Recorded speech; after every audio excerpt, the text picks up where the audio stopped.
പ്രാർത്ഥനയും തമ്മിലുള്ള വ്യത്യാസം മനസ്സിലാക്കണം. അതാണ് എപ്പോഴും പഴയ നിയമം ഇപ്പോൾ നമ്മളെടുത്ത് പ്രാർത്ഥിക്കുമ്പോൾ മനസ്സിലാകേണ്ടത്. സങ്കീർത്തനമായാലും എന്താ വ്യത്യാസം? സോളമൻ പ്രാർത്ഥിച്ചതും നമ്മൾ പ്രാർത്ഥിക്കുന്നതും തമ്മിലുള്ള വ്യത്യാസം എന്താ?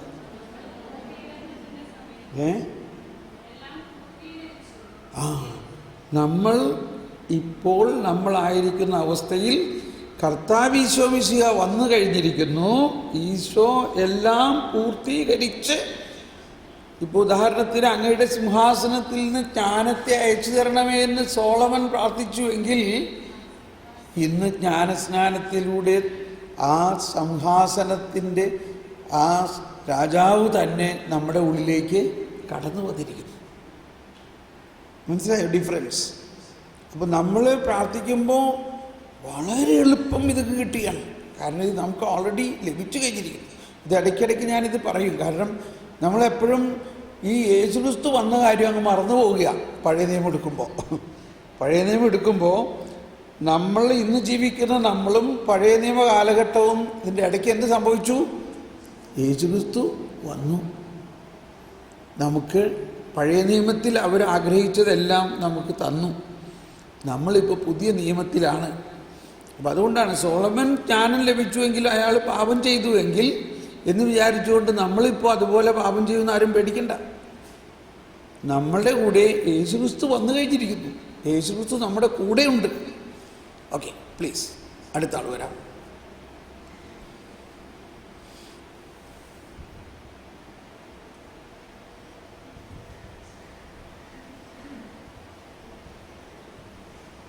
സംശയങ്ങളും ചോദിക്കാവുന്നതാണ്.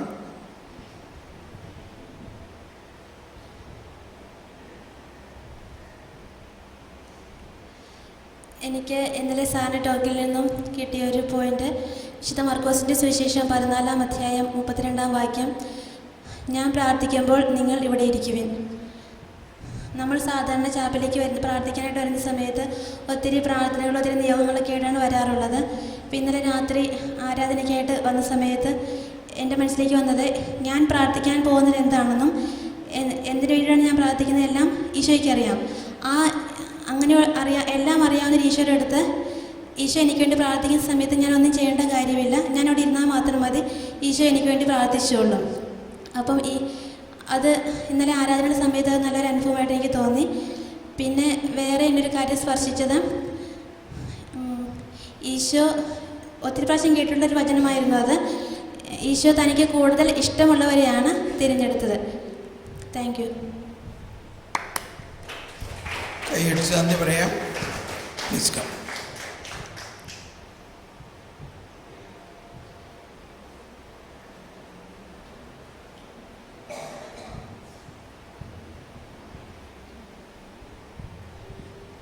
ഇന്നലത്തെ പ്രാർത്ഥനയിൽ എനിക്ക് ഒത്തിരി സന്തോഷം തോന്നി. ഞാൻ സാധാരണ നമ്മൾ 1000 കാര്യങ്ങൾ ഈശോയോട് ഇങ്ങനെ പറയാനായിട്ടാണല്ലോ ഉണ്ടാവുക. ഇത് കഴിഞ്ഞ ബ്രദർ പറഞ്ഞ് നമ്മളുടെ കാര്യങ്ങൾ, നമ്മുടെ പ്രിയപ്പെട്ടവരെ നമ്മൾ സ്നേഹിക്കുന്ന എല്ലാം ഈശോയ്ക്ക് അറിയാം, അത് ഈശോ നടത്തിക്കോളും, ഇത് നമ്മൾ ചോദിക്കേണ്ട ആവശ്യമില്ലെന്ന്. അതുകൊണ്ട് അങ്ങനെയുള്ള ആ ഒരു പ്രാർത്ഥനയിലോട്ട് കടന്നല്ലേ ഞാൻ ചിന്തിച്ചത്, ഈശോ ഇപ്പം നമുക്ക് വേണ്ടി അല്ലെങ്കിൽ എനിക്ക് വേണ്ടി പ്രാർത്ഥിക്കണേ, ഗെസ്സമിൽ പ്രാർത്ഥിക്കണ ആ രൂപമാണ് കണ്ടത്. അപ്പോഴേ ഞാൻ കൂടെ ഈശോയ്ക്ക് ഇങ്ങനെ ഉറങ്ങാതിരിക്കുമ്പോൾ ഇത്തിരി ആശ്വാസം കിട്ടുമല്ലോ എന്ന് ഓർത്ത്. പിന്നെ ഇടയ്ക്ക് ഞാൻ ഇങ്ങനെ ഉറങ്ങിപ്പോയപ്പോൾ ഞാൻ പെട്ടെന്ന് ഓർത്ത്, ഇപ്പം എന്താണ് എനിക്ക് എന്നെ ആശ്വസിപ്പിക്കാൻ വന്നിട്ട് ഉറങ്ങി വിശ്രമിക്കണ എന്ന് ഈശോ ചോദിക്കുന്ന മാതിരി പെട്ടെന്ന് ഒന്ന് ഞാൻ കണ്ണു തുറന്ന് പിന്നെ അങ്ങനെ ഉറക്കം വന്നില്ല. അങ്ങനെ നന്നായിട്ട് പ്രാർത്ഥിക്കാനായിട്ട് ഒരു പ്രചോദനം നല്ലോണം ഉണ്ടായിരുന്നു. ഒരു പ്രത്യേക അനുഭവമായിരുന്നു. പിന്നെ ക്ലാസ് ആണെങ്കിൽ ഇപ്പം ഇന്ന് കൂടുതലും ജ്ഞാനത്തിൻ്റെ 6-ാം അധ്യായം അത് നല്ല എന്നെ കൂടുതൽ സ്പർശിച്ചത്. ജ്ഞാനം പ്രഭാതത്തിലെ തന്നെ നിങ്ങൾ എഴുന്നേറ്റ് ജ്ഞാനത്തിനായിട്ട് പ്രാർത്ഥിക്കുമ്പോൾ ജ്ഞാനം കവാടത്തിലേ നിൽക്കണമെന്ന്, അതങ്ങനെയൊന്നും ഞാൻ ശ്രദ്ധിച്ചിട്ടില്ല. നമ്മൾ പല പ്രാവശ്യം വായിച്ചിട്ടുണ്ടെങ്കിലും അങ്ങനെയൊന്നും ആ താഴത്തിൽ ചിന്തിച്ചിട്ടുണ്ടായില്ല. ഇപ്പം എനിക്ക് തോന്നുന്നു പ്രഭാതത്തിൽ എഴുന്നേൽക്കുമ്പോൾ തന്നെ ജ്ഞാനത്തിന് വേണ്ടി പ്രാർത്ഥിക്കണം, ആ കവാടത്തിൽ നിൽക്കുന്ന ആ ജ്ഞാനത്തെ എനിക്ക് സ്വീകരിക്കണം, അതിനുവേണ്ടി കൂടുതൽ ആഗ്രഹിക്കണം. അത് തേജസ്സുറ്റതാണ്, അവളെ സ്നേഹിക്കുന്നവരെ അവൻ സ്വന്തമാക്കും എന്നുള്ള ആ നല്ല വചനങ്ങളൊക്കെ ഒത്തിരി പ്രചോദനം തന്നു. കൂടാതെ നല്ല നല്ല പാട്ടുകൾ, ഒത്തിരി സംഗീതവും, കൂടാതെ ഹിന്ദി സോങ്സ് അതെനിക്ക് ഒത്തിരി ഇഷ്ടപ്പെട്ട്. അതെല്ലാം ഇന്നത്തെ നല്ലൊരു ക്ലാസ്സായിരുന്നു, നല്ലൊരു അനുഭവമായിരുന്നു. Thank you.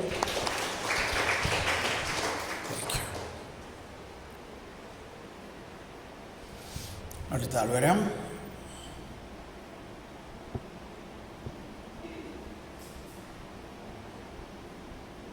പ്രാർത്ഥന ശ്രവിക്കുന്നവരെ മർത്യരെല്ലാം പാപഭാരവുമായി അങ്ങയുടെ സന്നിധിയിൽ വരും. പാപഭാരമായിട്ടല്ല വരുന്നത്, കുഴപ്പമില്ല.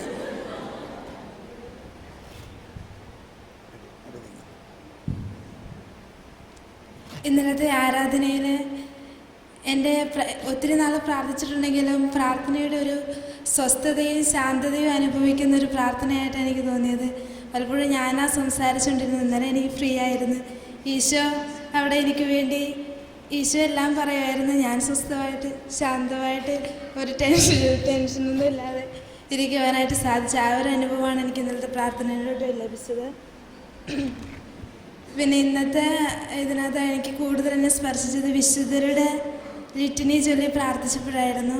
ഓരോ വിശുദ്ധരെയും കണ്ടുകൊണ്ട് അവർക്കെല്ലാം ജ്ഞാനം ലഭിച്ചുകൊണ്ടല്ല അവരെല്ലാം വിശുദ്ധരായിട്ട് മാറിയത്. ആ ജ്ഞാനം അവരനുഭവിക്കുകയും അതിനെ സ്വന്തമാക്കുകയും ചെയ്തുകൊണ്ട് അപ്പോൾ അവരോടെല്ലാം ആത്മാർത്ഥമായിട്ട് പ്രാർത്ഥിക്കാൻ സാധിച്ച്. ഓരോ വിശുദ്ധരും ഏത് രീതിയിലാണ് അവർ വിശുദ്ധരായത്. കൂടുതൽ പേര് രക്തസാക്ഷികളായിരുന്നു പ്രാർത്ഥിച്ചതിൽ. അപ്പം അവരുടെ ആ ഒരു തീക്ഷ്ണതയും ജ്ഞാനം സ്വന്തമാക്കിയ ആ ഒരു അവസ്ഥയും തരണേ എന്നൊക്കെ ഉള്ളൊരുക്കി പ്രാർത്ഥിക്കുവാനായിട്ട് ആ സമയത്ത് കഴിഞ്ഞു. പിന്നെ ജ്ഞാനം സ്വന്തമാക്കി എന്ന് വെച്ച് നമ്മൾ ഒരിക്കലും പാപം ചെയ്യാതിരിക്കുന്നില്ല, പാപത്തിലായിട്ട് നമ്മൾ വീഴാതിരിക്കുന്നില്ല. ഈശോയെ കൂടെ സ്വന്തമാക്കുമ്പോഴാണ്, ഈശോയെ കൂടെ നമ്മുടെ ജീവിതത്തിലോട്ട് ചേർക്കുമ്പോഴാണ് ആ പാപത്തിൽ നിന്ന് നമുക്ക് കൂടുതൽ വിമോചനം ലഭിക്കുന്നത് എന്നുള്ള ആ ഒരു പോയിൻ്റ് എൻ്റെ ജീവിതത്തിൽ കൂടുതൽ ഷേക്ക് ചെയ്ത്. പിന്നെ എല്ലാം തന്നെ കൂടുതൽ ജ്ഞാനം നേടുവാനായിട്ടുള്ളൊരു നല്ല പ്രചോദനം ലഭിച്ച്. ജ്ഞാനം എന്നത് ദൈവം തന്നെയാണ്. ദൈവത്തെ സ്വന്തമാക്കുവാനും അതിനു വേണ്ടിയിട്ടാണ് കൂടുതൽ നമ്മൾ പ്രാർത്ഥിക്കുകയും ഒരുങ്ങുകയൊക്കെ ചെയ്യേണ്ടതെന്നുള്ള ഒരു നല്ല അവബോധം എല്ലാം ലഭിച്ച്. Thank you.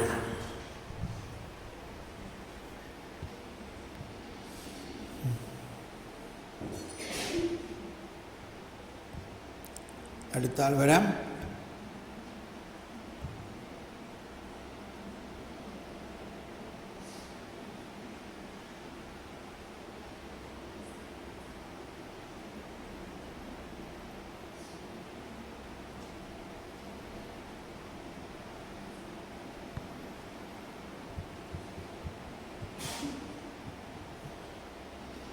ഇത് കർത്താവിൻ്റെ പ്രവൃത്തിയാണിത്, നമ്മുടെ ദൃഷ്ടിയിൽ വിസ്മയാവഹമായിരിക്കുന്നു. അതുകൊണ്ടാണ് എളുപ്പം വരാത്തത്.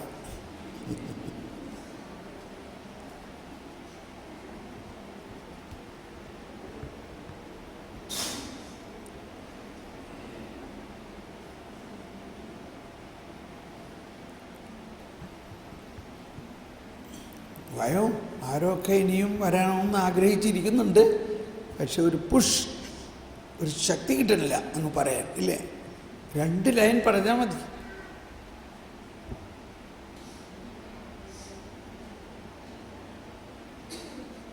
എന്താശയമാണ് ഇന്നത്തെ ക്ലാസ്സുകളിൽ മനസ്സിലായത്?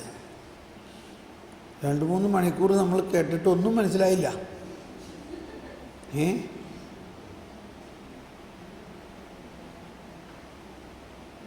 ഉത്ഭവപാപം, ഉത്ഭവവിശുദ്ധി, ഓ ഭാഗ്യപ്പെട്ട അപരാധമേ, ഞങ്ങൾക്ക് ഇത്രയും നല്ല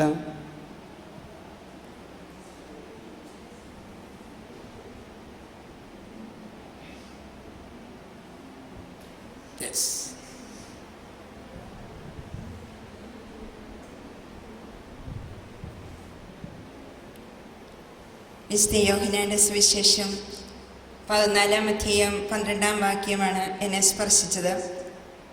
നിങ്ങൾ എന്നിൽ വിശ്വസിക്കുന്നതുകൊണ്ട് എൻ്റെ പ്രവൃത്തികൾ ചെയ്യും, എന്നേക്കാൾ അധികവും നിങ്ങൾക്ക് ചെയ്യുവാൻ സാധിക്കും. നിങ്ങൾ ചോദിക്കുന്നതെന്തും പിതാവ് പുത്രനിൽ മഹത്വപ്പെടുന്നതിന് വേണ്ടി നിങ്ങൾക്ക് ചെയ്തു തരും എന്നുള്ള ആ തിരുവചനമാണ് എന്നെ കൂടുതലായിട്ട് സ്പർശിച്ചത്. അതാണ് ഇന്നത്തെ ജ്ഞാനത്തിൻ്റെ 6-ാം അധ്യായത്തിലെ ക്ലാസ്സുകളിൽ നിന്നും എനിക്ക് വെളിപ്പെട്ട് കിട്ടിയത് എന്നുള്ള ഒരു ബോധ്യമാണ്. മറ്റൊന്ന്, ഇന്നലെ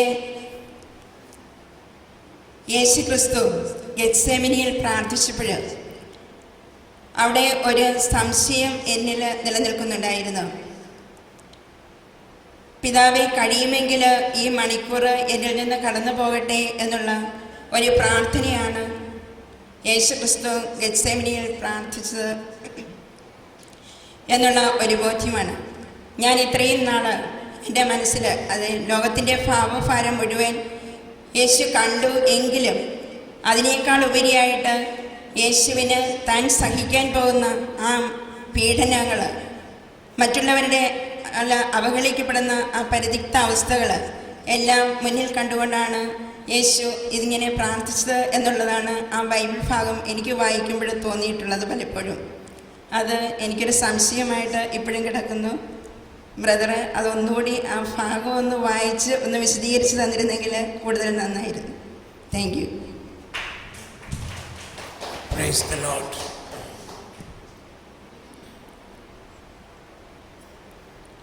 അടുത്ത ആൾ വരാം.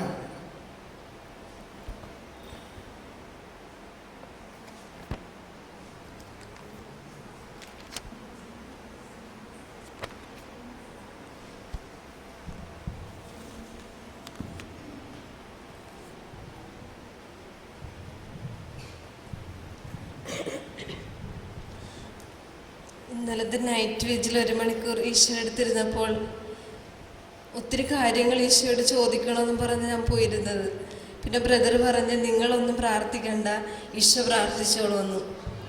അപ്പോൾ ഈ ക്ലാസ്സുകളിൽ നിന്ന് കിട്ടിയത് നമ്മളുടെ ആവശ്യങ്ങളൊന്നും ഈശോയോട് പറയേണ്ട കാര്യമില്ല. ഒരു 100 കാര്യങ്ങളാണ് എപ്പോഴും ഈശോയോട് പറഞ്ഞുകൊണ്ടിരിക്കുന്നത്. എൻ്റെ മനസ്സിൽ ഞാൻ ചിന്തിച്ചു, ഈശോയെ ഇനി ഞാൻ എൻ്റെ ആവശ്യമൊന്നും നിന്നോട് ഞാൻ പറയത്തില്ല, എനിക്ക് നീ വിജ്ഞാനം മാത്രം തന്നാൽ മതി, വേറെ ഒന്നും എനിക്കിനി വേണ്ട. മറ്റുള്ളവർ എന്നോട് പ്രാർത്ഥനാ സഹായം ചോദിക്കുമ്പോൾ അപ്പോൾ ബ്രദർ പറഞ്ഞ് നിങ്ങൾ മറ്റുള്ളവർക്ക് വേണ്ടി അവരുടെ ആവശ്യങ്ങളൊന്നും പറയണ്ട, ഈശോ അതെല്ലാം കാണുന്നുണ്ട്. അപ്പം ഞാൻ വിചാരിച്ചു ശരിയാണ്, ഇനി മറ്റുള്ളവരുടെ ആവശ്യങ്ങളെല്ലാം പറയുമ്പോൾ ഈശോ അതെല്ലാം അറിയുന്നു, കേൾക്കുന്നു. അപ്പം ഞാൻ ഓർത്ത് ഇനി ഈശോയുടെ ഒരു കാര്യം മാത്രമേ ഞാൻ ചോദിക്കുന്നുള്ളൂ, എനിക്ക് വിജ്ഞാനം തരണം ഈശോയെ. പിന്നെ ഇന്നലത്തെ നൈറ്റ് വിജിലിന് ഇന്നത്തെ ക്ലാസ്സിലും അതാ എനിക്ക് വളരെയധികം ഫീൽ ചെയ്തത്. വിജ്ഞാനം പ്രാർത്ഥിക്കുക. ജ്ഞാനത്തിൻ്റെ പുസ്തകം 6-ാം അധ്യായം 14-ാം വാക്യത്തിൽ പറയുന്നെന്ന് പറഞ്ഞ് പ്രഭാതത്തിൽ ഉണരുന്ന യേശുവിനെ ദൈവത്തിൻ്റെ ജ്ഞാനത്തിന് വേണ്ടി പ്രാർത്ഥിക്കാനായിട്ട്. അപ്പോൾ എൻ്റെ മനസ്സിൽ ഞാനൊരു തീരുമാനം എടുത്ത് എൻ്റെ മുറിയിൽ ഞാൻ ഒരു പേപ്പറിൽ അത് തന്നെ ഒരു വലിയ അക്ഷരത്തിൽ ഞാൻ എഴുതി വെക്കും. എഴുന്നേറ്റ ഉടനെ അതൊന്ന് കാണണം എനിക്ക്. അപ്പോൾ കുറച്ച് നാളതിങ്ങനെ വായിച്ചു കഴിയുമ്പോൾ എൻ്റെ മനസ്സിലത് അറിയാതെ പതിയും. അപ്പം ഞാൻ ഇങ്ങനെ ചിന്തിച്ച് ചെന്നുടനെ എൻ്റെ റൂമിൽ അത് എഴുതി ഒട്ടിച്ചു വെക്കും. പിന്നെ എല്ലാ ദിവസവും രാവിലെ എഴുന്നേറ്റ് ഈ ജ്ഞാനത്തിൻ്റെ പുസ്തകം എടുത്ത് വായിക്കണമെന്ന് മനസ്സിൽ തീരുമാനമെടുത്ത്. ദൈവത്തിന് നന്ദി.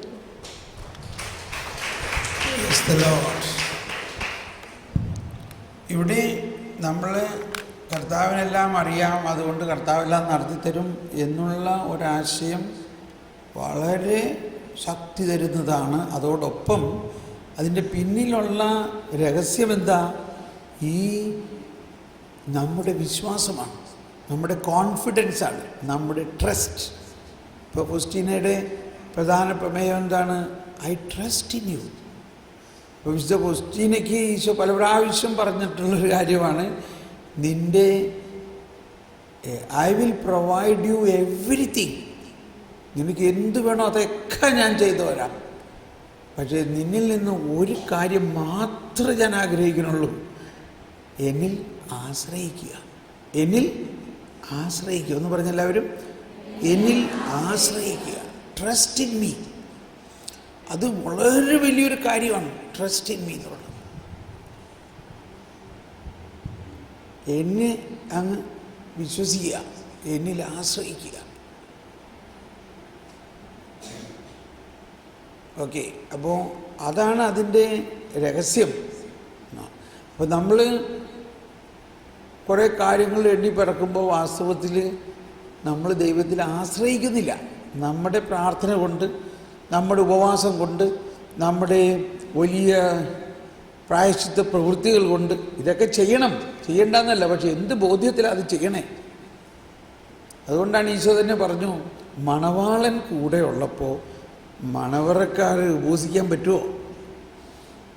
ഇപ്പം മണവാളൻ കൂടെ ഉള്ളപ്പോൾ മണവാട്ടിക്ക് ഉപവസിക്കാൻ പറ്റുമോ? പക്ഷേ മണവാളനും മണവാട്ടിയും ആയിട്ടുള്ള ആ ഒരു വലിയ സ്നേഹബന്ധത്തിൽ വരുമ്പോൾ പിന്നെ പ്രാർത്ഥന ഇല്ല, പ്രാർത്ഥന കഴിഞ്ഞു. മനസ്സിലാവണ്ടല്ലോ എന്തുകൊണ്ട്?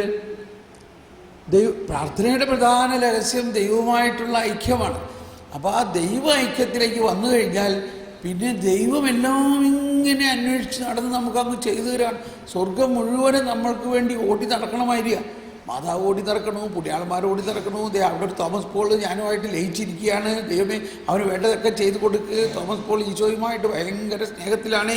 അവന് വേണ്ടതൊക്കെ ചെയ്തു കൊടുക്കാൻ മാതാവ് പറയണു, ഔസേപ്പിതാവ് പറയണു, എല്ലാം ഇങ്ങനെ ഓടി നടക്കണമായിട്ടൊരു തോന്നല.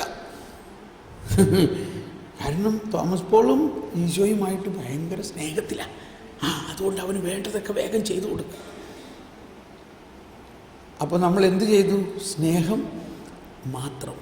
ഇപ്പോൾ മനസ്സിലായില്ലേ? സ്നേഹം മാത്രം. എന്താണ് എൻ്റെ വിളി? സ്നേഹം. അപ്പോൾ അതാണ്, സ്നേഹമാണ് എൻ്റെ വിളി എന്ന് പറയുന്നതിൻ്റെ അർത്ഥം.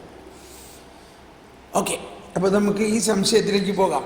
ഇപ്പോൾ സിസ്റ്റർ ചോദിച്ച സംശയം വളരെ പ്രത്യേകമായൊരു കാര്യമാണ്, വളരെ നല്ലൊരു സംശയമാണ്.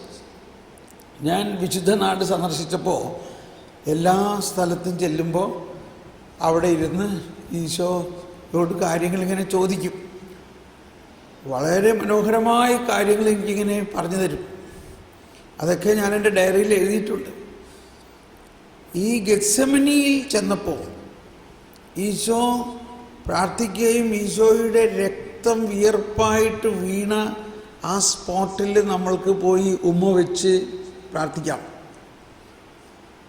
അപ്പോൾ അവിടെ ഭയങ്കര തിരക്കാണ്. ഓരോരുത്തർ അങ്ങ് ഉമ്മ വെച്ച് കുറേ നേരം കിടക്കുകയാണ് ആ പറയുമ്പോൾ.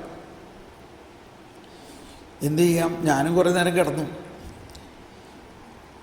അപ്പോൾ എന്നോട് ഈശോ ഇങ്ങോട്ട് ചോദിക്കുകയാണ്, ഇപ്പം നീ എന്താ ചോദിക്കാൻ പോണെന്ന് എനിക്കറിയാം. ഈശോനറിയാലോ. ഞാൻ പറഞ്ഞു, തീർച്ചയായിട്ടും ഈശോയെ, അങ്ങേ എല്ലാം അറിയുന്നു. നീ എന്നോട് എപ്പോഴും ചോദിക്കാറുള്ളത് എനിക്ക് നല്ല ഓർമ്മയുണ്ട്. ചോദിക്കാറുള്ളത് ഇതാണ്, നീ പാവമെല്ലാം ഏറ്റെടുത്തു എന്ന് ഞാൻ വിശ്വസിക്കുന്നു, അല്ലെങ്കിൽ അങ്ങനെ ഏറ്റെടുത്തു. പക്ഷെ എന്നിട്ട് എന്തുകൊണ്ടാണ് ഇന്നും ജനം പാപം ചെയ്യുന്നത്?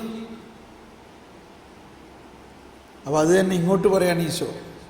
നീ ചോദിക്കാറുണ്ടല്ലോ, ഞാൻ പാപം ഏറ്റെടുത്തു എങ്കിലും എന്തുകൊണ്ടാണ് ജനം വീണ്ടും പാപം ചെയ്യുന്നത്? അതിൻ്റെ ഉത്തരം ഇതാണ്, ഞാൻ ഏറ്റെടുത്തു എങ്കിലും അധികം ആളുകൾ അത് വിശ്വസിക്കുന്നില്ല.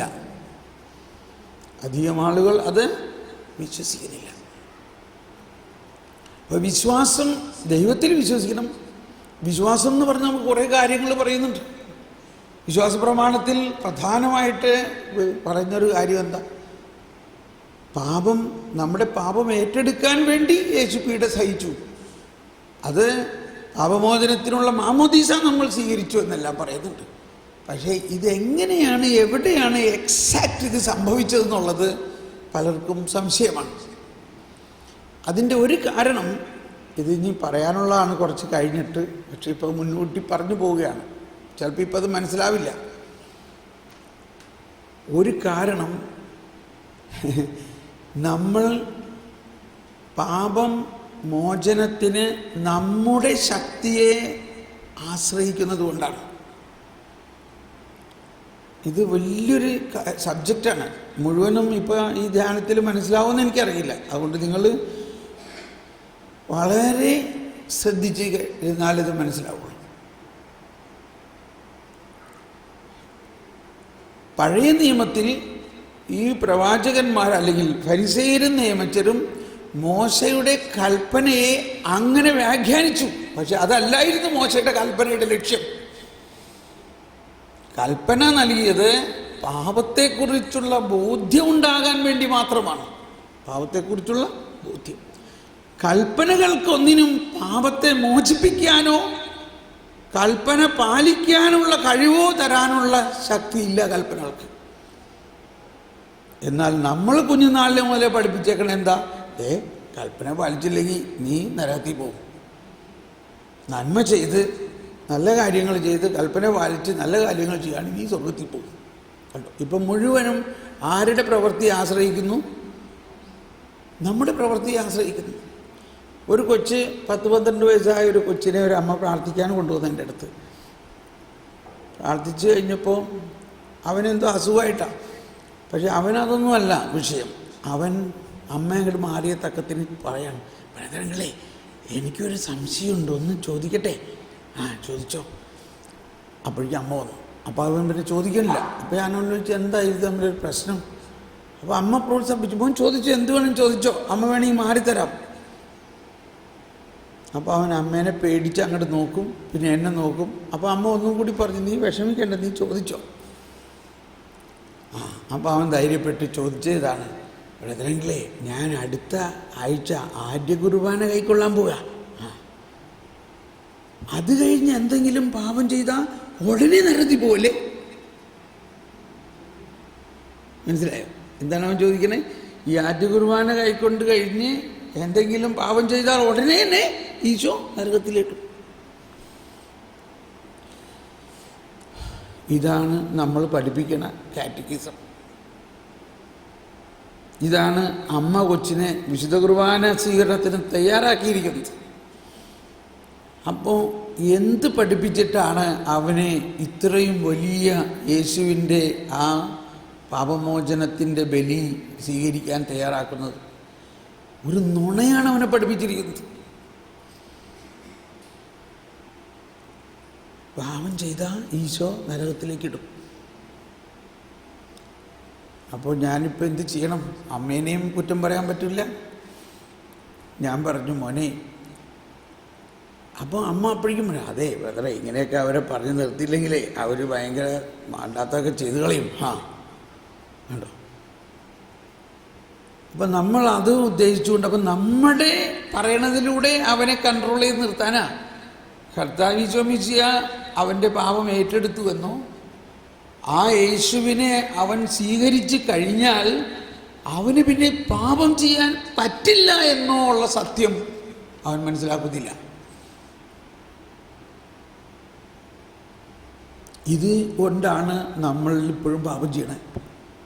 കാരണം നമ്മളിപ്പോഴും സത്യം അറിഞ്ഞിട്ടില്ല, ദൈവനീതി എന്താണെന്ന് അറിഞ്ഞിട്ടില്ല. എല്ലാവരും പ്രഘോഷിക്കുന്നതും പറയുന്നതും ദൈവനീതി എന്ന് പറഞ്ഞാൽ പാപം ചെയ്താൽ ശിക്ഷ കിട്ടും, പാപം ചെയ്യുന്ന ആളെ ശിക്ഷിക്കുന്നതാണ് നീതി എന്നാണ്. ഇപ്പോൾ ഇന്നലെയും അദ്ദേഹം പറഞ്ഞില്ലേ, പാപം ചെയ്ത ആളെ ശിക്ഷിക്കും, അത് ദൈവം നീതി നടത്താക്കി തന്നെ ചെയ്യും. എനിക്കങ്ങ് ഭയങ്കര വേദന തോന്നി. ഇന്നലെ രാത്രി എനിക്ക് ഉറങ്ങാൻ പറ്റിയിട്ടില്ല. വാസ്തവത്തിൽ സത്യം എനിക്ക് ഭയങ്കര വേദന തോന്നി. എന്തോ ഒരു കാര്യമാണ് നമ്മൾ മനസ്സിലാക്കിയിരിക്കണേ. അപ്പോൾ ഞാൻ ഇന്നലെ തന്നെ പറഞ്ഞില്ലേ, നീതി എന്താണെന്ന് മനസ്സിലാക്കിയാലേ ബാക്കിയുള്ളത് മനസ്സിലാവും. എന്താ ഈശോ പറഞ്ഞിരിക്കണേ? ആദ്യം നിങ്ങൾ അവിടുത്തെ രാജ്യവും അവിടുത്തെ നീതിയും എന്താണെന്ന് മനസ്സിലാക്കുക. ദൈവനീതി എന്നത് ഇപ്പം ഇവിടെ മൂശയുടെ നിയമവും അനുസരിച്ച് ഉള്ള നീതി വേറൊന്നും. അതൊരു സാമൂഹ്യ നീതി പോലെയാണ്. പാപം ചെയ്യുന്നവനെ ഉടനെ ശിക്ഷിക്കണം. അപ്പോൾ അവരെന്ത് ചെയ്തു? പാപം ചെയ്യുന്നവരെ അന്വേഷിച്ച് നടന്ന് തൊണ്ടി സഹിതം പിടിച്ച് കല്ലെറിയണം. ഇന്നലെ സിനിമയിൽ നമ്മൾ കണ്ടില്ലേ, അവളെ കല്ലെറിയാൻ വന്ന, എന്നിട്ട് പിന്നെ എന്താ അവർക്ക് കല്ലെറിയാൻ പറ്റാഞ്ഞത്?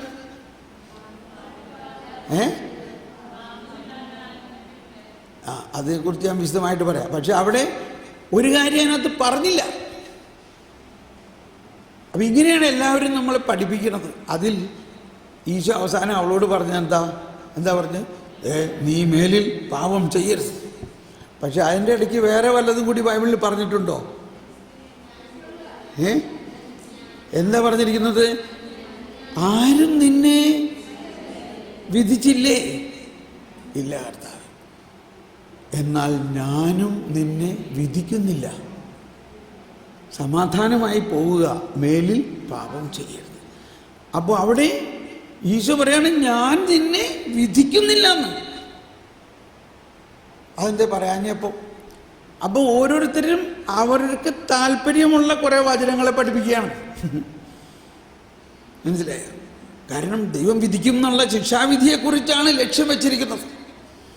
അപ്പം നമ്മുടെ കാറ്റഗിസത്തിലും നമ്മൾ കുഞ്ഞുനാൾ മുതലേ അമ്മാമ്മമാരും അപ്പാപ്പാരും നീ മര്യാദയ്ക്ക് നടന്നില്ലെങ്കിലേ നല്ല ശിക്ഷ കിട്ടും. ഇങ്ങനെയുള്ള ഒരു നുണ, ഇത് ഞാൻ പറയണത് അതിൻ്റെ വ്യാപ്തി മനസ്സിലാക്കാൻ വേണ്ടിയാണ്. ഈശോ പറഞ്ഞിരിക്കുന്നത് എന്താ? നിങ്ങൾ സത്യം അറിയുകയാണെങ്കിൽ ആ സത്യം നിങ്ങളെ സ്വതന്ത്രരാകും. നിങ്ങളുടെ ശക്തി കൊണ്ടല്ല. ഞാനിത് പറയുന്നതിൻ്റെ ആവേശം ഞാനിത് അനുഭവിക്കുന്നത് കൊണ്ടാണ്. ഞാനും വലിയ പാപിയായിരുന്നു. ഈ പൗലോസ്ലീഹയും വിശുദ്ധ അഗസ്തീനോസും എല്ലാം പറയുന്നത് എനിക്ക് മനസ്സിലാവുന്നുണ്ട്. കാരണം ഞാനൊരു വലിയ പാപിയായിരുന്നു. ഒരുപക്ഷെ നിങ്ങൾക്ക് മനസ്സിലാവുന്നില്ല, കാരണം നിങ്ങൾ പാപിയല്ലാത്തതുകൊണ്ട്.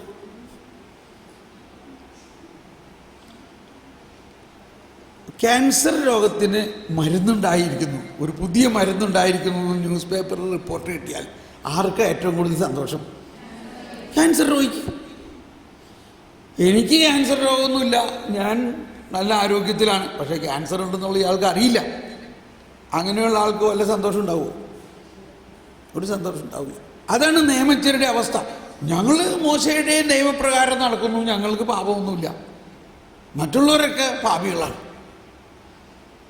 ഈ അവസ്ഥയിൽ ജീവിക്കുന്ന ഒരു ജനമാണ് ഇന്നും ഭൂരിഭാഗം കത്തോലിക്കരും.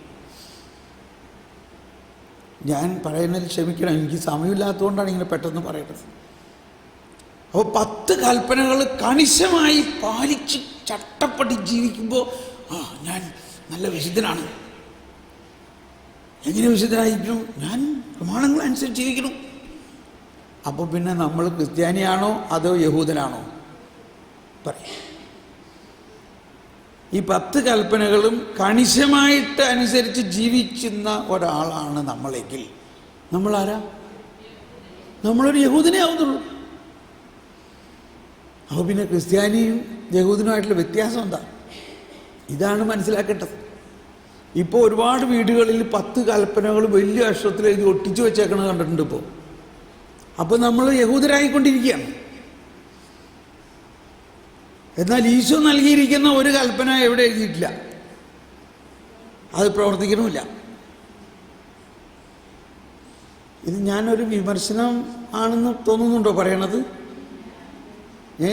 എൻ്റെ മനസ്സിൻ്റെ വേദന കൊണ്ട് പറഞ്ഞു പോണതാണ്. നമ്മുടെ ധ്യാന കേന്ദ്രങ്ങളിലും എല്ലാം ഇത് തന്നെയാണ്. ആരും അതിനെ തിരുത്താനോ ശ്രമിക്കുന്നില്ല. ഒരു സഹോദരിക്ക് വലിയ കാര്യത്തിന് ധ്യാനം കൂടാൻ പോയിട്ട് വരണ വഴിക്ക് അവർക്ക് കുറ്റബോധം കൊണ്ട്, അല്ലെങ്കിൽ അവരെ ധ്യാനം കൂടിയിട്ട് അവർക്ക് തോന്നുന്നത് ഇനി ഇത്രയും പാപം ചെയ്ത ഞാൻ ജീവിക്കണ്ട എന്ന് പറഞ്ഞ് ആത്മഹത്യ ചെയ്യാൻ ശ്രമിച്ച. അതുപോലെ കുറ്റബോധമല്ല ഉണ്ടാകേണ്ടത്. എന്ത് ബോധമാണ് ഉണ്ടാകേണ്ടത്? പാപബോധമാണ് ഉണ്ടാകേണ്ടത്. ദൈവത്തിൻ്റെ കരുണാർദ്രമായ സ്നേഹത്തെ അറിയുകയും ദൈവം നമ്മുടെ പാപത്തിന് പരിഹാരം ദൈവം ചെയ്ത് കഴിഞ്ഞു എന്നുള്ള വിശ്വാസം നമ്മളിപ്പോഴും ഇൻ പ്രിൻസിപ്പിൾ വിശ്വസിക്കുന്നുണ്ടെങ്കിലും നമ്മുടെ വ്യക്തിപരമായ ജീവിതത്തിലും മറ്റുള്ളവരെ കാണുമ്പോഴും അവനോട് എത്ര പ്രാവശ്യം പറഞ്ഞിട്ടുള്ളതാണ് അങ്ങനെ ചെയ്യരുത്, നീ ഇതേമാതിരി ചെയ്യുകയാണെങ്കിൽ നല്ല തട്ട് തരും, മനസ്സിലായിട്ടുണ്ടോ, വീട്ടിൽ കയറ്റുമെന്ന് ഓർത്തോ,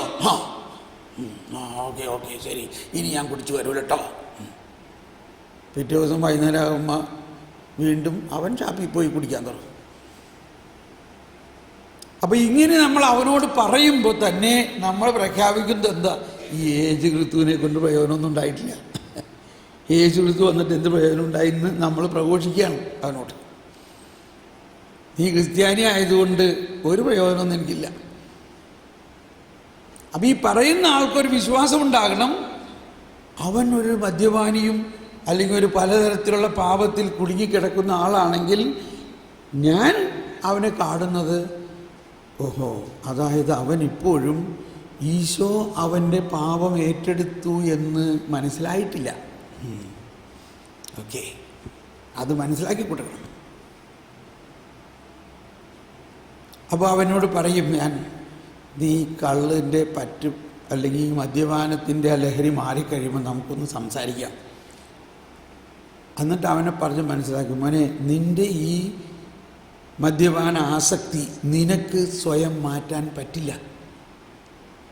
എന്നാൽ നീ ഒരു പുതിയ സൃഷ്ടിയായി കഴിയുമ്പോൾ ഇത് താനേ മാറും. ആഹാ, താനേ മാറുന്നോ? താനേ മാറും. താനേ മാറുമെന്ന് പറഞ്ഞാൽ നീ മാറ്റാണ്ട് മാറും. ഓ, അതെങ്ങനെയാ? അതിന് നീ ചെറുതായിട്ടൊന്ന് വിശ്വസിച്ചാൽ മതി. ഞാൻ എന്ത് വിശ്വസിക്കണം? കർത്താവ് ഈശോ മിശിഹ കുരിശിൽ എന്താ ചെയ്തത് എന്ന് വിശ്വസിക്കണം. ആർക്കറിയാം? കർത്താവ് ഈശോ മിശിഹായെ അവർ കുരിശിൽ തറച്ചതല്ല, നമ്മുടെ പാപങ്ങൾക്ക് പരിഹാരം ചെയ്യുന്നതിനുള്ള ബലിയാണ് ഈശോ ചെയ്തത്. അതിൽ നിന്റെ പാപം ഉണ്ടായിരുന്നോ? അതെങ്ങനെയാ ഇന്ന് ജീവിക്കണേ എൻ്റെ പാപം 2000 വർഷം മുമ്പ് യേശു ഏറ്റെടുത്തെന്ന് പറയണത്? അതാണ് മോനെ വിശ്വസിക്കാൻ ബുദ്ധിമുട്ടുള്ള കാര്യം. നിങ്ങളിത് കേട്ടിരുന്ന് ഉറങ്ങാണോ? ഒന്ന് കണ്ണ് തുറന്നേ. ഇത് വിശ്വസിക്കാൻ ബുദ്ധിമുട്ട് തന്നെയാണ്. ഇന്ന് ജീവിക്കണ എൻ്റെ പാപം 2000 വർഷം മുമ്പ് യേശു ഏറ്റെടുത്തെന്ന് നമുക്ക് എങ്ങനെ വിശ്വസിക്കാൻ പറ്റും? അത് വിശ്വസിക്കുന്നതിലാണ് കാര്യം. ഞാൻ വിശ്വസിക്കുന്നു, നീ വിശ്വസിക്കുകയാണെങ്കിൽ നിന്റെ പാപം പിന്നെ ചെയ്യാൻ പറ്റില്ല നിനക്ക്. അങ്ങനെയാണ് മനുഷ്യനെ മാനസാന്തരത്തിലേക്ക് കൊണ്ടുവരുന്നത്. വചനത്തിൽ പറഞ്ഞിരിക്കുന്ന കാര്യങ്ങളിൽ ഒരുപാട് നിഗൂഢതയും സിംബോളിക് പ്രതീകങ്ങളുമുണ്ട്.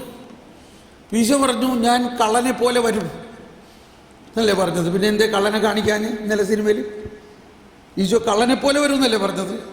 അപ്പം അതിൻ്റെ അർത്ഥം എന്താ? അതിൻ്റെ അർത്ഥം കള്ളനെ പോലെ വരും എന്നാണ്. ഈശോ കുതിരപ്പുറത്ത് വരണമെന്ന് കാണിച്ചിട്ടുണ്ടോ? ഈശോ കഴുതപ്പുറത്തേ വന്നിട്ടുള്ളൂ. എന്താണ് കഴുതപ്പുറത്ത് വരുന്നതും കുതിരപ്പുറത്ത് വരുന്നതും തമ്മിലുള്ള വ്യത്യാസം ആരെങ്കിലും പറയാമോ? എന്താ കഴുതപ്പുറത്ത് ഈശോ വന്നതിൻ്റെ അർത്ഥം?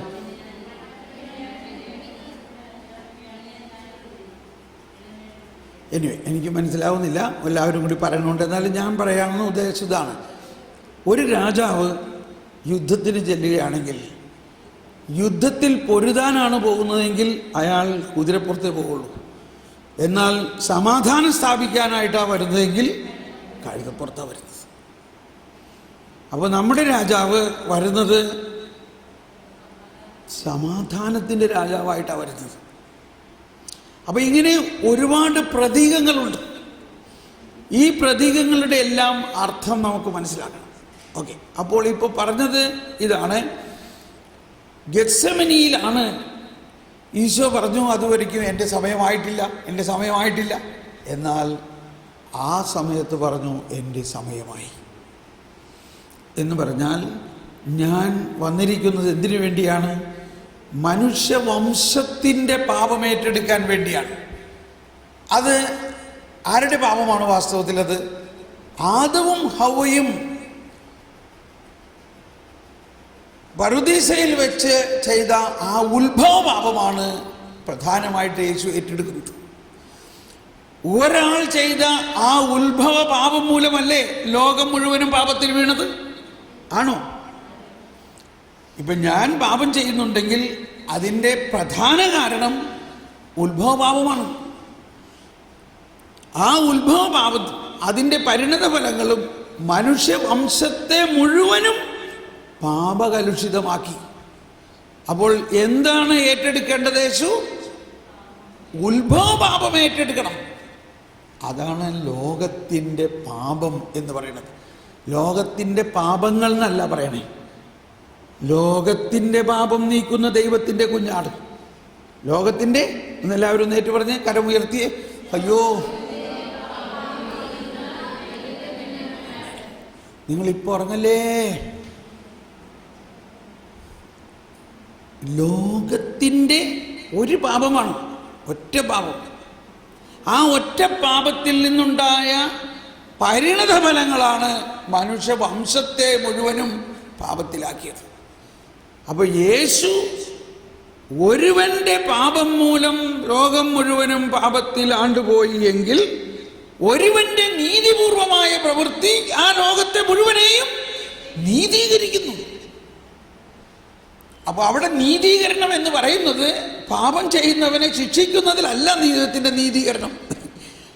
ഈ ഞാനിന്ന് പാപം ചെയ്യുന്നത് വാസ്തവത്തിൽ എൻ്റെ കുറ്റമല്ല. ആ അർത്ഥത്തിലാണ് ഈശോ പറയുന്നത്, അണലി സന്തതികളെ. അപ്പോൾ നമ്മൾക്കിതൊക്കെ കേൾക്കും, അയ്യോ അണലി സന്തതി എന്നൊക്കെ വിളിച്ചാൽ അവരെന്ത് വിചാരിക്കും. ഇപ്പം നമ്മുടെ ഭാഷയുടെ ഒരു പ്രശ്നമാണ്. നമ്മുടെ ഭാഷയ്ക്ക് തിരുവനന്തപുരത്ത് ഒരർത്ഥമായിരിക്കും, ഈ തൃശ്ശൂർ വേറൊരു അർത്ഥമായിരിക്കും, വാക്ക് സെയിം ആയിരിക്കും. ഇവിടെ കൊല്ലത്ത് വേറൊരു അർത്ഥമായിരിക്കും, ഇല്ലേ? ചില വാക്കുകൾ നോക്കിക്കോ.